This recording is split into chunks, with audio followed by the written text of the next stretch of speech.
تھوتھا چنا باجے گھنا، خالی چنا بہت بچتا ہے. کبھی نوٹس فرمائیں، جو خالی چنے ہوتے ہیں نا، یعنی کہ جو پانی کے اوپر آ جاتے ہیں، اگر آپ ان کو اچھی طرح گیلا ہونے سے پہلے برتن میں ڈال کر کریں نا تو ان کی ساؤنڈ بڑی کرینکنگ آتی ہے، کیونکہ خالی ہوتے ہیں نا، ڈک ٹک بولتے ہیں. اور جو چنا بھرا ہوا ہوتا ہے اس کی ساؤنڈ چینج ہوتی ہے. بالکل. تو بات یہی ہے کہ علم سیکھیں تو اہل علم والا وقار بھی لائیں. وقار کیسے آتا ہے؟ جھکاؤ سے، عاجزی سے وقار آتا ہے. کیونکہ رسول اکرم صلی اللہ علیہ وسلم بہت باوقار تھے نا. کیسے تھا یہ وقار؟ آپ صلی اللہ علیہ وسلم برداشت کر لیتے تھے. اچھا مجھے آپ بتائیں، ایک عرابی آیا، میں یہ واقعہ کئی دفعہ آپ سے ڈسکس کر چکی، اس کے پہلو بہت ہیں. آپ صلی اللہ علیہ وسلم غزوہ حنین سے فارغ ہوئے تھے، پورے عرب کے بادشاہ بن چکے تھے، مکہ میں تھے ابھی، اور آپ کو یمن سے مال آیا، بہت مال تھا، آپ تقسیم کر رہے تھے. تو ایک عرابی آیا اور آپ کے گلے کی چادر اس زور سے کھینچی کہ ریش پڑ گیا، اور کہنے لگا محمد نہ تیرا مال ہے نہ تیرے باپ کا مال ہے، مجھے بھی دے. آپ صلی اللہ علیہ وسلم نے اس کو دیکھا اور مسکرائے اور کہا ہاں نہ میرا مال ہے نہ میرے باپ کا مال ہے، تم سچ کہہ رہے ہو، اور پھر اس کو دیا. اب اس بات سے اس واقعے کے اندر ایک بڑا وقار، ایک بڑا حسن پیدا ہو گیا، آپ صلی اللہ علیہ وسلم کے اخلاق کا ایک عظیم نمونہ بن گیا. ٹھیک ہے. اب اگر آپ صلی اللہ علیہ وسلم بازو چڑھا کے کھڑے ہو جاتے، تیری جرت، تو نے میرے باپ کا نام لیا، تیری ایسی کی ایسی جھگڑ پڑتے، اس سے دست و گریباں ہو جاتے، تو کیا فرق رہتا آپ میں اور اس عربی میں، ہے نا. آپ صلی اللہ علیہ وآلہ وسلم کے تحمل نے آپ کے وقار کو برقرار رکھا. اور یہی فرق ہوتا ہے بھرے ہوئے برتن کا اور خالی برتن کا. کیونکہ جس کا واقعی نسب نہیں ہوتا، جس کا واقعی مقام نہیں ہوتا، وہ ان باتوں سے چڑھتا. جو ہے ہی نسب والا، بچے کو پتا ہے، اس کو کیا فکر ہے اگر کوئی اس کو برا کہتا ہے. اگر کوئی ہے ہی علم والا تو کوئی فرق نہیں پڑتا کہ لوگ اس کو کچھ بھی جاہل کہے یا اس کے بارے میں جو بھی کہتے تھے. کیونکہ جو عزت اللہ نے دی ہے وہ تو موجود ہے نا، کسی کے کہنے سے وہ ہوا میں تو نہیں اڑ جائے گی. لہٰذا ثابت قدم بھی وہی لوگ رہتے ہیں جن کے اندر وقار ہوتا. تو عجز، عاجزی، رکنے کے معنی میں نہیں، اردو والے معنی میں عاجزی نہیں، عربی کے معنی میں عاجزی، عجز، تواضع، جھکاؤ، یہ چیزیں وقار کو جنم دیتی ہیں اور وقار آپ کو استقامت دیتا ہے. تو علم کی پہلی علامت آپ کا باوقار رویہ ہے. ڈگری تو آخر میں آتی ہے. کوئی آپ فری ہو جاتے ہیں ایک دوسرے سے بڑے فرینک، تو پھر آپ پوچھتے ہیں اچھا تم نے کہاں سے پڑھا ہے، کیا پڑھا ہے، کہ پہلے دن ہی پوچھ لیتے ہو؟ نہیں پوچھتے نا. تو پھر بعد میں پوچھتے اچھا کہاں سے پڑھا، کیا پڑھا، اچھا تمہارے پاس یہ ڈگری ہے. تو پہلی علامت آپ کا رویہ ہے، باوقار رویہ، جو آپ کے علم کی شناخت بنتا ہے. اگر آپ کے پاس وہ رویہ نہیں ہے تو آپ کے ماتھے پر کسی نے انگریو نہیں کرنا کہ جی اس نے فلاں ڈگری لی ہوئی ہے. ڈگریاں گلے میں ڈال کر تو نہیں گھومنا نا. لہٰذا ہمارا رویہ ہماری پہچان ہونا چاہیے ہر فیلڈ میں، اور خاص طور پر مذہب میں. اور مجھے بہت افسوس ہوتا ہے یہ بات کہتے ہوئے، مگر یہ حقیقت ہے کہ سب سے زیادہ بد مزاج، سب سے زیادہ تھوڑ دلے، سب سے زیادہ عدم برداشت کے مظاہرے والے لوگ مذہبی لوگ. اتنے تھوڑ دلے ہیں کہ سانسیں بھی نہیں ہوتی بہوؤں کے ساتھ. سیریسلی بہت پیمانے چھوٹے ہیں. اسی وجہ سے لوگ مذہب کی طرف آتے ہوئے گھبراتے ہیں، مذہب کی بات کرتے ہوئے گھبراتے ہیں، مذہب کا سوال پوچھتے ہوئے ڈرتے ہیں. اور ہمارے رہنما، ہمارے پیارے نبی صلی اللہ علیہ وسلم کا طریقہ کیا تھا؟ لوگ ہر بات کہہ لیتے تھے نا، اپنی ہر بات آپ سے کہہ لیتے تھے کہ نہیں. جیسے وہ نوجوان آئے تھے کہ جی میں زنا نہیں چھوڑ سکتا. اب اگر آپ صلی اللہ علیہ وسلم ڈنڈے پکڑ کے بیٹھے رہتے تو وہ بندہ تو غارت ہو گیا تھا نا، ڈوب گیا تھا. مگر جب اس نے آ کر پرابلم ڈسکس کی اور آپ نے ان کو حل دیا تبھی ٹھیک ہوئے. اسی طرح ایک صاحب آئے کہنے لگے کہ جی ایمان میرے دل میں نہیں اترتا. اب اگر آپ اسے پتھر مار کے بھگا دیتے تو کیا ہوتا؟ معاملہ ختم تھا، وہ تو ڈوب گیا نا، وہ تو جہنمی ہو جاتے. لیکن آپ صلی اللہ علیہ وسلم نے ان کے لیے دعائیں خیر کی اور ان کی بیماری کا علاج بتایا اور وہ تبدیل ہوئے. تو بات یہی ہے کہ لوگ آتے تھے، یہ تو وہ باتیں ہیں جو پتہ ہیں ہمیں، یعنی صحابہ کے مابین پیش آئیں، لوگ تنہائیوں میں مل کر آپ صلی اللہ علیہ وسلم سے اپنے ذاتی، بہت ہی ذاتی قسم کے مسئلے پیش کرتے تھے، اور آپ صلی اللہ علیہ وسلم تحمل سے سنتے تھے، کیونکہ وہ انسانی مسائل ہیں اور انسانوں کو پیش آتے ہیں۔ ان باتوں کی بنا پر انسانوں سے نفرت نہیں کی جا سکتی۔ آپ صلی اللہ علیہ وسلم ان کے مسئلوں کا حل پیش کرتے تھے اور ہمیشہ نرمی سے۔ وہ دیہاتی صاحب یاد ہے جنہوں نے مسجد میں پیشاب کر دیا تھا، تو انہوں نے کیا کہا تھا کہ رسول اکرم صلی اللہ علیہ وسلم سے زیادہ نرمی سے نصیحت کرنے والا میں نے کوئی بندہ نہیں دیکھا۔ تو جب انہوں نے پیشاب کیا مسجد میں تو صحابہ نے کیا کیا؟ مارنے کے لیے کھڑے ہو گئے۔ تو آپ صلی اللہ علیہ وسلم نے کہا نہیں، اب اسے فارغ ہو لینے دو۔ بیٹھ گئے تھے نا پیشاب کرنے، آپ نے کہا فارغ ہو لینے دو، اور بعد میں کہا یہاں سے اب پانی بہا دو، جگہ دو، اور ان کو جگہ بھی دھونے کو نہیں کہا۔ ہمارے جیسا ہو تو کہتا ہے نا کم از کم جگہ دے تو، لیکن آپ سب نے کہا نہیں جگہ بھی دھو دو۔ پھر آپ نے ان کو کہا اللہ کا گھر ہے یہاں پیشاب نہیں کرتے، اور نماز میں جب بولے تو کیا ہوا؟ صحابہ نے گھورا نا ان کو، اور آپ صلی اللہ علیہ وسلم جب نماز سے فارغ ہو گئے پڑھا کر، تو آپ نے کہا کون بول رہا تھا؟ صحابہ نے کہا جی یہ، تو آپ نے بلا کر انہیں ہاتھ پکڑ کر کہا کہ نماز کے دوران باتیں نہیں کرتے۔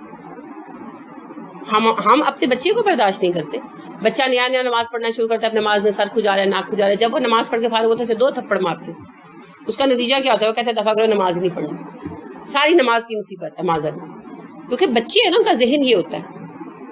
تو ہمارے غلط رویوں کی وجہ سے لوگ دین سے باغی ہوتے جا رہے ہیں۔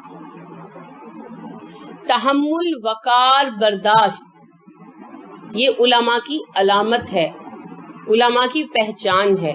اسی لیے تو میں کہتی ہوں وہ بڑے بڑے ڈگری ہولڈرز جو مدرسوں سے یا یونیورسٹی سے ڈگریز لے کر نکلے ہوئے ہیں، میں انہیں عالم نہیں مانتی، اس وجہ سے نہیں کہ ان کے پاس علم نہیں ہے، بہت علم ہوگا، مجھ سے بہت زیادہ جانتے ہوں گے، میں تو کچھ بھی نہیں جانتی، لیکن ان میں نہ وہ تحمل ہے، نہ وہ وقار ہے، نہ وہ فراخ دلی ہے، نہ وہ عالی حوصلگی ہے، نہ وہ بلند نظری ہے، نہ وہ وسعت ظرف ہے کیا؟ صرف ایک ڈگری، اس سے کچھ نہیں ہوتا۔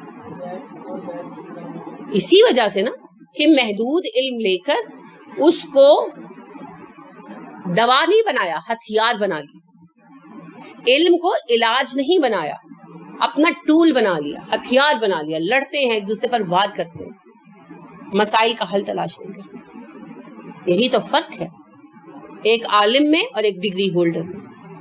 تو آپ نے عالم بننا ہے، ڈگری ہولڈر نہیں بننا۔ بہت شکریہ۔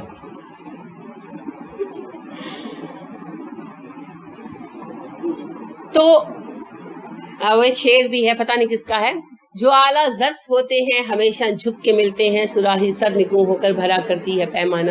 یہ تقریروں میں بڑا استعمال ہوا کرتا تھا، مجھے آج تک یاد ہے، لیکن حقیقت یہی ہے۔ تو ہمیں اپنے اندر وسعت لانی ہوگی، اپنی سوچ میں وسعت لانی ہوگی، دوسروں کو جگہ دینی ہوگی، تبھی جا کر ہم ایک جماعت بن پائیں گے۔ ابھی تو ہم فرد ہیں، جماعت تو نہیں ہے نا، کہ جماعت ہے، کہیں جماعت نظر آتی؟ جو لوگ مل کر کام کر رہے ہیں وہ بھی اندر سے کٹے پھٹے ہوئے ہیں، مجبوراً ملے ہوئے ہیں، کوئی جماعت نہیں ہے یہاں پر۔ کیوں؟ نظریہ ہی ایک نہیں، مقصد ہی ایک نہیں۔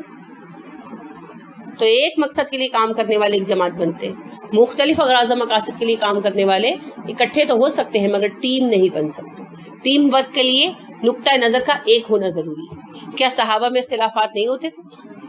تو پھر وہ لڑتے کیوں نہیں تھے، کام کیوں کرتے رہتے تھے؟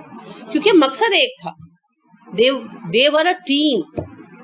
ہم ٹیم نہیں بن سکتے کیونکہ ہم نے اپنا مقصد الگ کر لیا۔ میں اپنی جماعت کی سربلندی چاہتی ہوں، آپ اپنی جماعت کی سربلندی چاہتی ہیں، وہ اپنی جماعت کی سربلندی چاہتی ہے۔ اسلام کی سربلندی کون چاہتا ہے؟ کوئی بھی نہیں، اس لیے اکٹھے نہیں ہو رہے۔ تو اللہ کی رسی کو پکڑو اور اکٹھے ہو جاؤ۔ واعتصموا بحبل اللہ جمیعا ولا تفرقوا، تب جا کر ٹیم بنے گی، اور جب ٹیم بنے گی ٹیم ورک ہوگا۔ ٹیم ورک کے بغیر دین کا کام نہیں ہو سکتا، ورنہ رسول اکرم صلی اللہ علیہ وسلم تنہا کر لیتے۔ کیوں ٹیم اکٹھی کی؟ تو ٹیم ورک کے بغیر کام نہیں ہو سکتا، اکیلا چنا بھاڑ نہیں جوڑ سکتا، ٹھیک ہے؟ افراد کے ہاتھوں میں ہے اقوام کی تقدیر، ہر فرد ہے ملت کے مقدر کا ستارہ، تو ہر بندے نے کام کرنا ہے۔ اب دیکھیں ابو بکر جو تھے ان میں برداشت، تحمل اور ٹینشن لینے کی، پریشر لینے کی صلاحیت تھی۔ جتنا پریشر ابو بکر صدیق رضی اللہ عنہ نے 2.5 سال میں لیا ہے، عمر رضی اللہ عنہ نے اپنے پورے زمانے میں نہیں لیا. اس وقت ایک ایسا ماحول تھا نا کہ لگتا تھا کہ بس اسلام گیا، رسول اکرم صلی اللہ علیہ وسلم کی وفات کے ساتھ یہ دین بھی مٹ جائے گا. اس پریشر کو لینے کی قوت ابو بکر میں تھی، انہوں نے لیا. سیاسی فہم و فراست جو عمر میں تھی کسی میں نہیں دیکھی گئی. ایسے ہی ہے نا، آپ دیکھیے کہ جنگوں کو لیڈ کرنے کی جو صلاحیت خالد میں تھی، عمر بن العاص میں تھی، وہ عمر میں نہیں تھی. ہر کسی کا اپنا کام ہے نا. علی رضی اللہ عنہ نے علمی جو کام کیے وہ عمر یا خالد بن ولید نہیں کر سکتے تھے، وہ علی ہی کر سکتے تھے بیٹھ کر. وہ علم کی لگن، وہ درد انہی کے اندر تھا. تو ہر بندے کی فیلڈ ہے بھائی. آپ کو ٹیم ورک کے لیے ہر رستے پر، ہر طرف پر بندہ چاہیے، اور ہر بندے کی اپنی اسپیشلٹی ہے. اسی اسپیشلٹی کے ساتھ آپ کو اس کو استعمال کرنا ہے، اور کسی بندے کے بغیر ٹیم نہیں چل سکتی. یعنی ایک ملک ہے نا، تو اس میں مزدور بھی چاہیے، کارخانہ دار بھی چاہیے، ملازم بھی چاہیے، مالک بھی چاہیے، ڈاکٹر بھی چاہیے، پیشنٹ بھی چاہیے، سبھی چاہیے. تو سبھی کا ہونا ضروری ہے، اور آپ کسی کے بغیر بھی نہیں چل سکتے. تو یہ ٹیم ورک ہے، اور ٹیم ورک تبھی ہوتا ہے جب دل کھلے ہوئے ہو. جب دل نہ کھلے ہوئے ہوں تو پھر ٹیم ورک نہیں ہو سکتا. آپ دیکھیں جیسے کرکٹ ٹیم ہے آپ کی، تو آپس میں اختلافات بھی ہوتے ہوں گے، اکٹھے رہتے ہیں، لڑتے بھی ہوں گے، سبھی کچھ کرتے ہوں گے، انسان ہے. لیکن کھیلتے وقت تو ایک دوسرے کے ساتھ کھیلتے ہیں نا. یا ایک کہے کہ اچھا میں لڑائی ہو گئی ہے تو یہ اب بالنگ کر رہا ہے تو میں تو فیلڈنگ نہیں کروں گا، نہیں پکڑوں گا، وہی نا، فیلڈنگ نہیں کروں گا. اب اس نے بال کیا، وہ کہہ رہا ہے پکڑو پکڑو، کیچ آؤٹ ہو رہا ہے، وہ کہتا ہے میں نہیں پکڑتا، تمہاری میری لڑائی ہوئی ہو گئے میچ، ہے نا. نہیں ہوتا اس طرح. آپس میں ایک دوسرے کی شکل دیکھنے کے روادار نہیں ہے، ایک دوسرے سے بیزار ہے، مگر جس وقت میدان میں اترے ہیں وی آر اے ٹیم، ہمیں کام کرنا ہی کرنا. اس کے یعنی اس کے اوپر ہٹ کے اوپر میں نے رنز بنانے ہی بنانے ہیں، چاہے مجھے اس سے نفرت ہی کیوں نہیں. بس یہی روح ہے جس کے ساتھ کام ہوتا ہے، اسی روح کے ساتھ لوگ ساتھ چلتے ہیں. ٹھیک ہے، تو ہمیں بھی اپنے اندر وہ وسعت قلبی لانی ہے. اسلام اور علم نفرتیں نہیں دیتا، علم تو جوڑتا ہے. یہ جو نفرتیں ہیں نا دین والوں کے اندر، دراصل انہوں نے علم نہیں لیا، انہوں نے ڈگریاں لی. علم اندر اتر جاتا تو وہ اللہ کے بندوں سے نفرت کر ہی نہ سکتے، کیونکہ جنت کا سفر کوئی بھی تنہا طے نہیں کر سکتا. جنت کا سفر گروہ در گروہ ہوگا. اللہ حساب کے لیے بار بار کہتے ہیں نا میں اکیلا بلاؤں گا، اور جنت کے لیے بار بار کہتے ہیں گروہ جائیں گے، اور جہنم کے لیے بھی کہتے ہیں گروہ جائیں گے. کوئی تنہا جنت کا سفر طے نہیں کر سکتا. آپ کو ایٹماسفیئر چاہیے. ٹھیک ہے، آپ چھپ کر کرسپ کھا سکتے ہیں، لیکن آپ چھپ کر ڈائٹنگ نہیں کر سکتے. رائٹ، آپ کو اپنے ساتھ چاہیے گھر کے لوگ. اسی طرح گناہ چھپ کر ہو سکتا ہے، لیکن نیکی کرنے کے لیے آپ کو فضا چاہیے، آپ کو ساتھی چاہیے. تو آپ جنت کا سفر تنہا نہیں کر سکتے، آپ کو ٹیم ورک کرنا ہی پڑے گا، ٹیم کا حصہ بننا ہی پڑے گا. تو اس کے لیے وسعت قلبی چاہیے، محبت چاہیے، اور محبت بے انتہا محبت. کیسی محبت؟ جیسی رسول اکرم صلی اللہ علیہ وسلم میں تھی. کتنا پیار تھا آپ کے اندر، کتنا پیار تھا، کتنوں سے کرتے تھے. جی عمر بن العاص کہتے ہیں میں اسلام قبول کیا میں نے تو مجھے لگتا تھا مجھے سب سے زیادہ پیار کرتے ہیں. تو میں نے پوچھا آپ کو سب سے زیادہ پیار کس سے ہے؟ تو آپ صلی اللہ علیہ وسلم نے کہا عائشہ سے. کہتے ہیں میں نے کہا میں مردوں میں پوچھ رہا ہوں. آپ نے کہا عائشہ کے باپ سے. کہتے ہیں میں نے کہا اس کے بعد کہنے لگے عمر سے. تو کہتے ہیں میں نے اس کے بعد پوچھا ہی نہیں کہ وہ نہ ہو میرا نمبر بہت پیچھے چلا جائے. میں تو سمجھتا ہوں مجھے سب سے زیادہ پیار کرتے. دل کے اندر تو کیفیت اللہ ہی جانتا ہے، لیکن کم از کم آپ سب سے برتاؤ تو یکساں رکھ سکتے ہیں. اور محبت کی کمی دل کی تنگی کا باعث بنتی ہے، اور دل کی تنگی بیماری.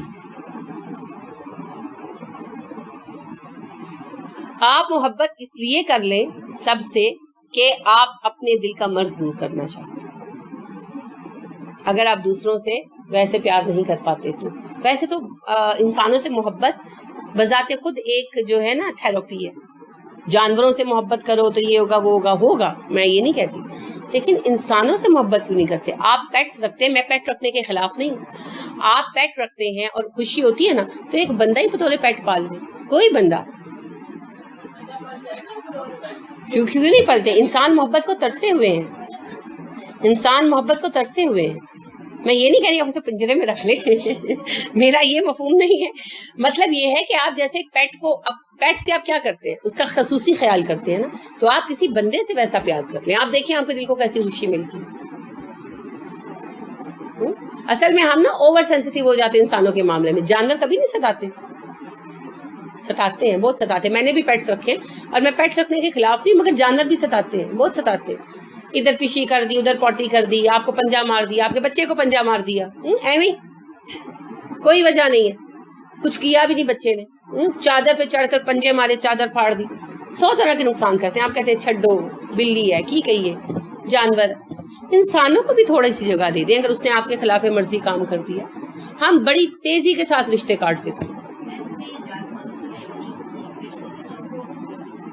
آپ کو جتنی توقع آپ کے رشتے سے ہے اتنی ہی توقع آپ کے رشتے کو آپ سے ہے۔ آپ نے سوچا آپ اس توقع پہ پورے نہیں اترے، اگر اگلے نے غلطی کی تو آپ نے بھی تو معاف نہیں کیا، تو حساب برابر، دونوں ہی مقام سے گر گئے۔ کیونکہ دیکھیں توقعات کا کھیل بڑا عجیب ہے۔ اگلا بچہ جب چیختا ہے نا، ماں پر چیختا ہے نا، دادی پر چیختا ہے، کسی اجنبی پر نہیں چیختا، کیونکہ اسے ماں سے توقع ہوتی ہے میرا ایٹیٹیوڈ برداشت کر لے گا۔ تو میں یہ نہیں کہہ رہی کہ ماں کو برداشت کرنا چاہیے، اس وقت اس کو تہذیب سکھانی چاہیے، بالکل درست، لیکن میرے کہنے کا مطلب یہ ہے کہ بچے ضد ماں باپ سے کرتے ہیں، یا دادی دادا سے، نانی نانا سے، کیونکہ انہیں پتا ہوتا ہے یہ ہمیں برداشت کر لیں گے، اور اگر وہ خلاف توقع ان کی اس بات کو برداشت نہ کرے تو ان کے لیے زیادہ بڑا جھٹکا ہوتا ہے، یہ ان کے لیے زیادہ بڑا جھٹکا ہوتا ہے۔ تو تربیت کے لیے آپ ان کو یہ جھٹکا دیں۔ میں یہ نہیں کہہ رہی کہ وہ جب چیخیں چلائیں تو آپ کہیں بہت اچھا لگ رہا ہے اور چیخو، یہ نہیں میں کہہ رہی، وہ تو تربیت ہے ہماری، لیکن میرے اس بات کا مطلب یہ ہے کہ انسان ہمیشہ اسی کے ساتھ ضد کرتا ہے، یا اسی کے ساتھ بحث کرتا ہے، یا اسی کو ایٹیٹیوڈ دکھاتا ہے جس سے وہ توقع کرتا ہے کہ مجھے سہ لے گا، اور اگر اگلا نہیں سہتا اور اس سے یعنی اریٹیٹ ہوتا ہے تو آپ بھی تو اگلے کی توقع پر پورے نہیں اترے، تو پھر وسعت پیدا کریں۔ تعلقات نبھانے کی بنیاد وسعت ہے، وسعت قلبی، قوت برداشت بڑھانا، اور جو ہے نا ضبط نفس، اس کی سب سے بڑی ٹریننگ بھی رشتے نبھانا ہے نا، اپنے اوپر قابو آ جاتا ہے اگر آپ رشتے نبھانے لگ جائیں نا، تو آپ میں اتنا ضبط پیدا ہو جاتا ہے کہ آپ اپنی ناپسندیدگی چہرے پر بھی نہیں آنے دیتے، تو ضبط نفس کی ٹریننگ بھی ہے۔ ضبط نفس کے لیے ایک چھوٹی سی ٹپ ہے، اور یہ مجھے پریکٹیکلی بھی ٹرائی کر کے دیکھی ہے۔ اگر آپ کھانے میں اپنے آپ پر کنٹرول رکھ سکتے ہیں تو آپ بہت ساری چیزوں میں آپ اپنے پر بہت بہتر ہوگا۔ آپ نے صحیح فرمایا، کھانے پر کنٹرول کرنا بالکل ضبط نفس کی ایک اہم سیڑھی ہے، اور رشتہ داروں کو سہنا، ان کے ایٹیٹیوڈ کو سہنا بھی ایک اہم سیڑھی ہے۔ اپنی اپنی پاسبلٹیز ہے نا، کس کو کیا موقع ملتا ہے، ٹھیک ہے۔ تو پھلدار درخت بنے، جھکے ہوئے آدمی بنے، وجنات اور باغات اگائے، من آناب انگوروں کے، والزیتون زیتون کے، والرمان انار کے، مشتبہن ملتے ہیں ایک دوسرے کے ساتھ، وغیر متشابہن اور نہیں ملتے۔ کیا مطلب ہے؟ شکلیں سب کی آلموسٹ گول ہوتی ہے، پھل زیادہ تر گول ہوتے ہیں نا، کلر بھی قریب قریب ہوتے ہیں، مگر ذائقہ سب کا الگ ہوتا ہے۔ پھر آپ دیکھیں انار ہی کے اندر جو ٹائپس ہیں، دیسی انار کا ٹیسٹ اور ہے، اور کندھاری انار کا اور ہے، ہاں جی، اور وہ جو بدانہ انار ہے وہ اور ہے، وہ جو گٹھلی کے بغیر ہے وہ تو اور ہی چیز ہے۔ سب اناروں کی الگ الگ ٹائپس ہیں، الگ الگ قسمیں ہیں، اور انہی قسموں کے ساتھ جو ہے ہم فائدہ اٹھاتے ہیں۔ اب یہاں جو اللہ نے گنوائے انگور، زیتون اور انار، تو عام طور پر ہوتا ہے ان کے بارے میں کہ اللہ نے گنوائے ہیں تو بڑے اہم ہیں، بلا شک و شبہ یقیناً اہم ہیں، لیکن ویسے اس وجہ سے خاص طور پر گنوائے کہ عرب میں پائے یہی جاتے تھے۔ مجھ سے کسی نے ایک مرتبہ کوشچن کیا کہ آم کا قرآن میں ذکر نہیں آیا تو آم پھر اہم پھل نہیں ہے. بھائی قرآن عرب میں نازل ہو رہا تھا, عربوں کو اس وقت آم کہاں ملتے تھے کھانے کو, ہے نا, تو پھر عربوں کو کیا پتا واٹ از آم, آم کو عربی میں کیا کہتے ہیں, ہے نا. تو جس چیز سے عربوں کی واقفیت ہی نہیں ہے ان کو کیا کہانی سنانی. ان کے ہاں انگور اگتے تھے, زیتون اگتے تھے, انار اگتے تھے, کھجوریں اگتی تھیں. آپ جب اپنے بچوں کو سکھاتے ہیں کچھ تو اپنے ملک کی چیزوں کی دیتے ہیں نا تعلیم, کہ غیر ممالک کی. اب جب میڈیا عام ہو گیا, گلوبل ولیج بن گئی یہ دنیا, تو بچے بہت ساری ایسی چیزوں کی فرمائشیں کرتے ہیں جن کے ہمیں نام بھی نہیں آتے. پھر ہم بیٹھ کر ڈھونڈتے ہیں اچھا یہ کیا چیز ہے, یہ کیسے بنتی ہے نا, تجربہ ہوا ہوگا آپ کو. تو بات یہی ہے کہ جس علاقے میں نازل ہو رہا تھا قرآن وہیں کے معروف اور قیمتی پھلوں کا ذکر کیا گیا. اس سے یہ بے شک یہ درست ہے کہ ان پھلوں میں زیادہ خصوصیات ہوں گی, مجھے اس سے انکار نہیں ہے, لیکن اس کا مطلب یہ نہیں کہ باقی پھلوں کی اہمیت کوئی نہیں. اب ناشپاتی وہاں پیدا ہی نہیں ہوتی تھی, تو لہٰذا بات یہ ہے کہ, اور نہ ہی قرآن کوئی جو ہے نا باٹنی کی کتاب ہے کہ جس میں ساری پھلوں کی جو ہے وہ بحث کی گئی. چند مثالیں پیش کی گئی ان عام پھلوں کی جو ہر گھر میں استعمال ہوتے ہیں, اور بنیادی طور پر یہ وہ پھل ہے جن سے پوری دنیا واقف ہے. تو اس وجہ سے ان چند خاص پھلوں کا ذکر کر دیا گیا جو ساری دنیا میں استعمال ہوتے ہیں. اب جن پھلوں کا ذکر نہیں آیا ان کی اہمیت یا افادیت اس سے کم نہیں ہوتی. تو ہر پھل کا اپنا فائدہ ہے, کھائیں خوشی خوشی. اور یعنی یہ آم کے سوال سے انہوں نے مجھے کہا کہ پھر جنت میں آم ہوگا کہ نہیں ہوگا. بھائی کیوں نہیں ہوگا, یہ کون سا ٹوٹکا ہے, جنت میں بھی ہوگا. سب سے اہم بات یہ ہے کہ کہاں اللہ نے کہا کہ جن چیزوں کا ذکر قرآن میں نہیں آیا وہ جنت میں نہیں ہوگی. وہ تو ہمارا ذکر بھی نہیں آیا تو پھر ہم نہیں ہوں گے. کیوں نہیں ہوں گے بھائی, ہم بھی ہوں گے, تو عام بھی ہوں گے انشاءاللہ. آپ جو چاہیں گے جنت میں ہوگا. تو یہ بچگانہ باتیں. انظرو دیکھو, انظرو کہاں پر آتا ہے, جہاں پر غور و فکر کی دعوت دی جاتی ہے. جیسے انگلش میں کہا جاتا ہے لک اینڈ بی ہولڈ, اسی طرح ہے جہاں اردو میں بھی ہم کہتے ہیں ذرا دیکھو تو صحیح, یہ بات یوں اور یوں ہوئی. تو دیکھنا بمانے غور و فکر کرنا. انظروا الی ثمرہ, ذرا ان کے پھلوں کو دیکھو تو صحیح. اذا اثمر, جب وہ پھل دیتا ہے, وینعہ, اور پکتا ہے. پھلوں کے اگنے اور پکنے کا پروسیس تو دیکھو, غور کرو کس طرح پھل اگتا ہے, کس طرح پکتا ہے. تو یہ میں انگور کا ہی دیکھ رہی تھی کہ اس کی ڈال بالکل آلموسٹ ختم ہو گئی تھی, اس کی بیل. تو پھر جب موسم آیا گرمی کا, بارشیں کچھ ہوئی, اس کے بعد اس پہ پتے آئے بڑے خوبصورت تازہ تازہ. پھر اس کے اوپر ایک رات سو کر اٹھے تھے, انگور لگے ہوئے تھے چھوٹے چھوٹے باریک باریک گچھے, پورے گچھے تھے مگر بالکل چھوٹے اور باریک. پھر وہ بڑے ہوتے گئے اور پورا انگور تیار ہو گیا. تو اللہ کہتے کہ ذرا غور کرو, یعنی یہ کوئی اور کر سکتا ہے, کسی اور کے بس کی بات ہے. آپ انسانی لیول پر کسی طرح کر سکتے ہیں, ناممکنات میں سے ہے. تو وہ رب ہی ہے جو پتے نکالتا ہے, پھل نکالتا ہے, پھر ان پھلوں کو پکاتا ہے ہمارے لیے, اور پھر ہمارے کھانے کے قابل بناتا ہے. اِنَّا بلا شک و شبہ فی ذالکم, ان سب مثالوں میں تمہارے لیے, لآیات, تذکرہ ہے, لقوم یؤمنون, ایمان رکھنے والوں کے لیے. ان سب نشانیوں میں, باتوں میں دلائل ہے. ایک پھل کے اگنے پکنے میں دلیل ہے, مگر کس کے لیے ہے, جو مان لو. نہ مانو تو کوئی دلیل نہیں. دس از سائنس. اور غور کریں تو دلیلیں بکھری پڑی ہے نا. بس یہی بات, جو ماننا چاہے. بات کی وقت وہیں ہوتی ہے جہاں کوئی بات کو سمجھنے کی اہلیت رکھتا ہو. شیخ سعدی بڑی خوبصورت ایک حکایت بیان کرتے ہیں کہ ایک استاد دین کے تھے. انہوں نے اپنے بچوں سے کہا کہ بچوں, یہ ایک ایک دین کا مسئلہ جو میں تمہیں سکھا رہا ہوں یہ کئی ہزار روپوں کا ہے. تو ایک بچہ جو ہے اس کا جوتا ٹوٹ گیا, تو وہ موچی کے پاس گیا, کہنے لگا کہ میرا جوتا مرمت کر دو تو میں تمہیں دین کا ایک مسئلہ بتاؤں گا. وہ موچی بگڑ گیا, کہنے لگا کہ پیسے دو تو گانٹتا ہوں, مسئلے رکھو اپنے پاس.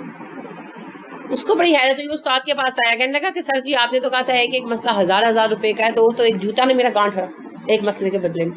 استاد نے اس کو ایک موتی دیا اور کہنے لگا کہ اس کو سبزی مارکیٹ میں لے جاؤ اور جو ہے نا اس کے بدلے میں دیکھو کیا ملتا ہے. تو وہ ایک سبزی فروش کے پاس گیا, کہنے لگا کہ جی یہ موتی یہ آپ رکھ لیں اور مجھے اس کے بدلے میں جو ہے نا چیزیں دے دیں. اب اس کو پہچان نہیں تھی کہ موتی ہے, ریئل ہے, قیمتی ہے کیا. تو اس نے کہا یہ کیا نگینا سا ہے, چلو میں تمہیں اس کے بدلے میں سیر بھر یہ ٹماٹر دے دیتا ہوں. ہاں سبزی کوئی بھی، اس نے کہا نا کہ سیر بھر میں تمہیں سبزی دے دیتا ہوں، ٹماٹر یا کھیرا کچھ بھی آپ کہہ لیں، اس سے فرق نہیں پڑتا. تو جو ہے نا یہ اس کی اتنی قیمت ہے، میرے بچے کھیل لیں گے اس کے ساتھ، میرے کس کام کا ہے، پیسے لاؤ تو جو سبزی لینی ہے لے جاؤ. وہ اپنے استاد کے پاس واپس آیا، استاد نے کہا اچھا اسے جوہری کو دکھاؤ. جب جوہری کے پاس لے گئے تو جوہری نے دیکھا، اس کو پرکھا تو کہنے لگا کہ اس کی قیمت تو بہت زیادہ ہے، اگر میں تمہیں اپنی پوری دکان بھی دے دوں تو اس کی قیمت ادا نہیں کر سکتا. ہاں میں تمہیں ایسے افراد بتا سکتا ہوں جو بڑے جوہری ہیں اور وہ اس کی قیمت ادا کر سکتے ہیں. تو وہ واپس آیا اپنے استاد کے پاس، بڑا حیران تھا.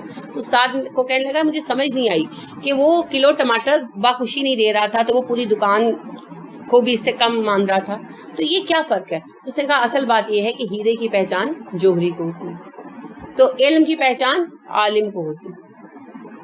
ٹھیک ہے، اور علم کی پہچان کی آپ اہمیت دیکھیں کہ آپ کو یہ واقعہ آپ نے پڑھا ہوگا کہ ابو ہریرہ رضی اللہ عنہ جو ہیں، آپ صلی اللہ علیہ وسلم نے انہیں گیہوں وغیرہ آیا تھا اور جو آیا تھا صدقات کا، تو آپ نے اس کی نگرانی کی ڈیوٹی دی حضرت ابو ہریرہ کو. تو رات کے وقت ایک شخص آیا اور وہ جو ہے نا اس میں سے غلہ بھرنے لگا. تو ابو ہریرہ نے اس کو پکڑا تو کہنے لگا کہ میرے بچے چھوٹے ہیں اور میرے پاس کچھ نہیں ہے کھانے کو، مجھے معاف کر دو. تو ابو ہریرہ نے چھوڑ دیا. اگلے دن رسول اکرم صلی اللہ علیہ وسلم نے پوچھا کہ ابو ہریرہ تمہارے چور کا کیا ہوا؟ تو کہنے لگے کہ جی وہ اس نے مجھے یہ بات کی تو میں نے چھوڑ دیا. آپ مسکرائے، آپ نے کہا وہ دنیا کا سب سے بڑا جھوٹا ہے، آپ بھائی تو مت چھوڑنا. تو اگلی رات وہ پھر آ گیا، تو پھر اس نے وہی کہانی سنائی. ابو ہریرہ نے کہا نہیں اب کے تو نہیں چھوڑوں گا. رسول اکرم صلی اللہ علیہ وسلم نے کہا تھا تم بہت بڑے جھوٹے ہو. تو کہنے لگا اچھا میں تمہیں ایک علم کی بات بتاؤں تو مجھے چھوڑ دو؟ تو انہوں نے کہا ہاں چلو چھوڑ دوں گا. تو اس نے کہا کہ اگر تم رات کو سونے سے پہلے آیت الکرسی پڑھ لو تو شیطان تمہیں تنگ نہیں کر سکے گا. اس پر ابو ہریرہ نے چھوڑ دیا. اور رسول اکرم صلی اللہ علیہ وسلم کو انہوں نے یہی کہا کہ اس نے مجھے کہا کہ میں ایک علم کی بات بتاؤں گا. ان کے انہوں نے چور کو چھوڑ دیا کس لیے؟ ایک علم کی بات جاننے کے لیے. ویسے اس حدیث میں ضعف ہے، ضعیف احادیث میں سے ہے، مگر جھوٹی نہیں ہے، اس لیے میں بیان کر رہی ہوں. تو آپ صلی اللہ علیہ وسلم نے کہا کہ ابو ہریرہ اس نے تمہیں سچی بات بتائی کہ سوتے وقت اگر آیت الکرسی پڑھ لو شیطان تمہیں تنگ نہیں کرے گا، حالانکہ دنیا کا سب سے بڑا جھوٹا ہے. تم جانتے ہو تمہارا چور کون تھا؟ ابو ہریرہ نے کہا جی میں نہیں جانتا. آپ نے فرمایا وہ شیطان تھا. تو علم کی قیمت اتنی زیادہ ہوتی ہے، علم کی قیمت اتنی زیادہ ہوتی ہے کہ صحابہ جو تھے وہ علم سیکھنے کے لیے دوسرے شہروں تک کا سفر کیا کرتے تھے. ایک شہر سے دوسرے شہر تشریف لے جاتے تھے کوئی ایک مسئلہ سیکھنے کے لیے، کوئی ایک بات جاننے کے لیے. علم کی اہمیت اتنی زیادہ ہے کہ امام بخاری 18 سال سفر میں رہے احادیث اکٹھی کرنے کے لیے. تو علم کی اہمیت عالم ہی جانتے ہیں. وہ جس کو کہتے ہیں نا بندر کیا جانے ادرک کا سواد.